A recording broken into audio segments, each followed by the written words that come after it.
আজকের গল্পের নাম তৃণাবর্ত উদ্ধার। শ্রীকৃষ্ণের বয়স একটু একটু করে বাড়তে থাকলে তখন তিনি নিজে নিজেই পাশ ফিরে উপুর হয়ে শুতে চেষ্টা করতেন। এই চেষ্টাকেই উত্থান বলা হয় এবং এই উপলক্ষকে কেন্দ্র করে নন্দ মহারাজ এবং মা যশোদা উত্থান সম্বন্ধীয় অভিষেক উৎসব আয়োজন করেন। সেই উপলক্ষে তারা সমস্ত গোপ এবং গোপিকাদের নিমন্ত্রণ করলেন এবং আনন্দে উৎফুল্ল হয়ে তারা সকলে এসে উপস্থিত হলেন।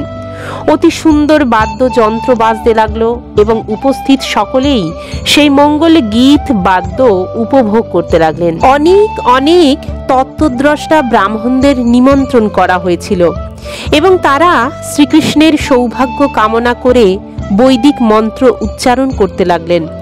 এইভাবেই যখন মঙ্গল গীত হচ্ছিল এবং বাদ্য বাজছিল এবং ব্রাহ্মণেরা বৈদিক মন্ত্র আবৃত্তি করছিলেন, তখন মা যশোদা সমাগত পুরো নারীদের নিয়ে সেই শ্রীকৃষ্ণকে স্নান করালেন। এই স্নান ক্রীড়াকে বলা হয় অভিষেক। আজও বৃন্দাবনের সবকটি মন্দিরে এই অনুষ্ঠান পালন করা হয়। এই উপলক্ষে মা যশোদা অপর্যাপ্ত পরিমাণ শস্য এবং স্বর্ণালঙ্কারে ভূষিত অতি উত্তম বহু গাভী তত্ত্বজ্ঞান সম্মানিত ব্রাহ্মণদের দান করার আয়োজন করেছিলেন। শ্রীকৃষ্ণকে স্নান করিয়ে এবং সুন্দরভাবে সাজিয়ে মা যশোদা স্নান করলেন এবং খুব সুন্দর সজ্জায় ভূষিত হয়ে শ্রীকৃষ্ণকে কোলে নিয়ে ব্রাহ্মণদের বৈদিক মন্ত্রপাঠ শুনতে লাগলেন। এইভাবে যখন মা যশোদা ব্রাহ্মণদের মন্ত্রপাঠ শুনছিলেন, তখন শ্রীকৃষ্ণ তার কোলে ঘুমিয়ে পড়লেন। যশোদামা তখন তাকে সযত্নে একটি গরুর গাড়ির নিচে শুইয়ে দিলেন।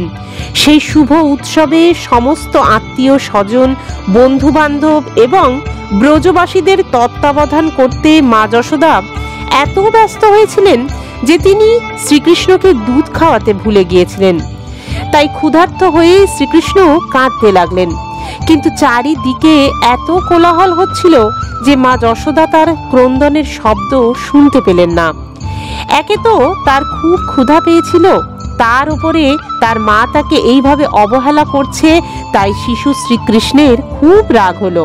তিনি তখন একজন সাধারণ শিশুর মতোই তার চরণ কমল যুগল ছুঁড়তে লাগলেন এবং তার ফলে তার অতি ক্ষুদ্র পল্লব তুল্য কোমল চরণ কমলের আঘাতে সেই শকটটি উল্টে গেল।